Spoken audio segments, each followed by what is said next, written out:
From Conor McGregor's UFC return to multiple long-awaited bouts, the boxing and UFC world looks at a fruitful year. I've got my eye out for the knockout of the year, but there are a few fights that I'd sell my right kidney to see. Can you imagine a rematch between Alex Pereira and Israel Adesanya? Alex practically ripped the UFC middleweight championship from Israel's waist. At 2 minutes, 1 second of the 5th round, declaring the winner by TKO and new UFC Undisputed. And it was not pretty. He now has a 3-0 lead over the brilliant MMA fighter when you talk about competing in all combat disciplines. Even though he won, I feel like Israel was reigning on all 3 of the judges' scorecards before he was knocked out, that is. But he was a champ for such a long time and deserves a rematch. It could be his chance to take revenge and for Alex to showcase his abilities once more. Good because he's...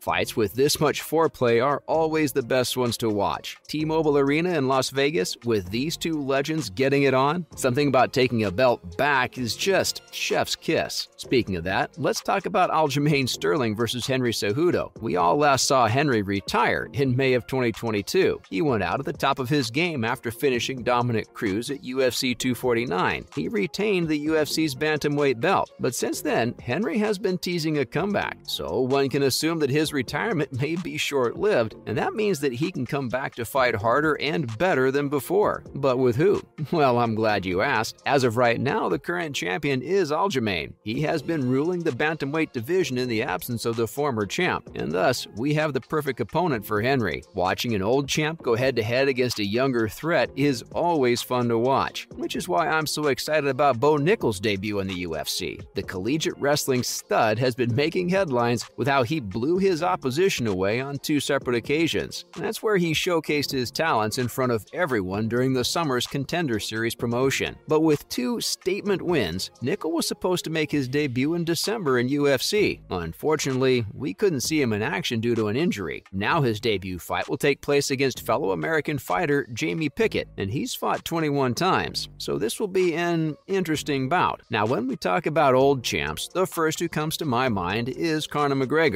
The Irish fighter has been an explosive force in the UFC since the start.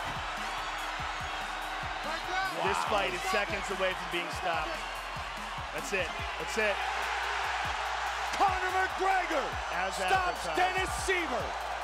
And here's my unpopular opinion. I care less about who he's fighting and more about seeing him fight. He's been out for a couple of years since he broke his leg in a fight. If you haven't seen his Instagram, he bulked up like crazy, but his recent images showed that he's been getting back in shape. This leads me to believe that we will definitely see him in the octagon this summer. All he has to do now is join the USADA testing pool for me to start counting down 6 months until he's back. Now, if he fought against the rising star Paddy Pimblett, that would be iconic, but a likelier opponent seems to be Michael Chandler. His return would probably be one of the biggest best-selling fights in all combat sports, boxing included. If we're talking about big fights, I'd love to see a matchup between Deontay Wilder and Anthony Joshua. That would be a heavyweight bout for the ages to see. Wilder showed that his vaunted power remains as dangerous as ever when he returned to knock out Robert Helenius this past year. One right hand in the first round and his opponent was flat on the ground.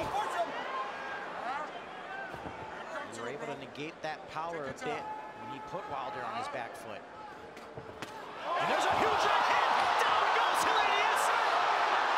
His next fight is probably against Premier Boxing champion stablemate Andy Ruiz Jr. on the weekend closest to Cinco de Mayo. That sounds fun, but you know what'll sound better? If he went up against Anthony Joshua in Las Vegas or New York. That would definitely end up being one of the biggest sports events of the year. Let's take a break from the legends and talk about a strayed rookie, Jake Paul, fighting Tommy Fury. Both Paul brothers joined the boxing world on a masculine whim to escape their failing careers. Since then, the older one has given up and join WWE while the younger continues to battle it out in the ring, and he's been doing really well. He's won all the matches so far. The only problem is that he chases fighters who are either weak, old, or not powerful. Most of his matches are just dragged. It's like watching two slugs running in circles. But I like the aggression Jake has. To be fair to him, he did try to book fights with legitimate boxers like Tommy Fury and Hasim Rahman Jr., but both bouts fell apart. Fighting someone like Tommy Fury would be incredible for his career if he wants to build a legit one, and beating him would show that he's not all talk. Putting that aside, I want to see Leon Edwards and Kamaru Usman in an enclosed space again. In their last one, Leon was fighting a losing match until he scored one of the greatest knockouts of 2022, finishing Kamaru in the last minute of the last round. That is not the cloth from which he is cut. I mean, that is a degenerate.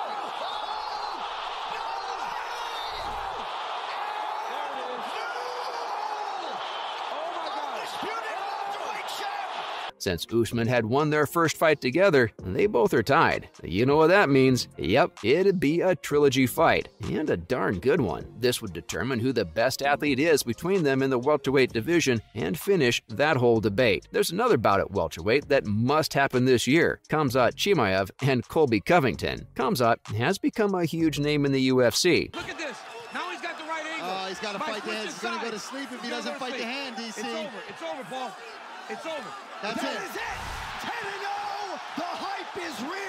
Khamzat Chimaev remarkably does it again. It's not a surprise since he's trained by former undisputed champion Khabib. This matchup would be the final step he needs to take so he can challenge the UFC championships. Colby is the final boss he needs to defeat to make his way to the welterweight belt. But before I go too far, you have to understand that Colby is a pretty powerful opponent. Nothing can be for sure since he could be the biggest challenge the Swedish-Russian fighter has to face. This might be the toughest bout of his career yet, but as long as he's fighting, I'm willing to watch. Anytime, any place, anywhere. Another pair that UFC must put together for the kids who love violence is Jon Jones and Francis Ngannou. Honestly, if you like MMA and you're not rooting for these fighters, you're not doing it right. These are two brilliant and gifted MMA fighters. If they were to collide in a heavyweight spectacle, it would definitely sell. Oh yes, it would become one of the greatest selling events that the UFC could put up for sale right now. And this pair reminds me of Tyson Fury versus Alexander Usyk, two historic fighters. Do you know what happens when you put two legends in a ring together? They unleash hell. And the most entertaining fight of the year, Usyk may be the greatest cruiserweight boxer to have lived, and Fury is establishing himself as the #1 big man in the post-Vladimir Klitschko era. Fury can defeat Usyk and boom, his legacy is triple in size. And if the opposite happens, if Usyk beats Fury, he can become the undisputed champion in the second weight class. This would make his case as one of the best fighters in boxing history after dethroning Fury. This bout can take place anywhere, and I'd go. It would sell out any stadium in the UK, but it's more likely that the pair ends up fighting in Saudi Arabia. I can't wait for any of these bouts to happen. See you at the next one.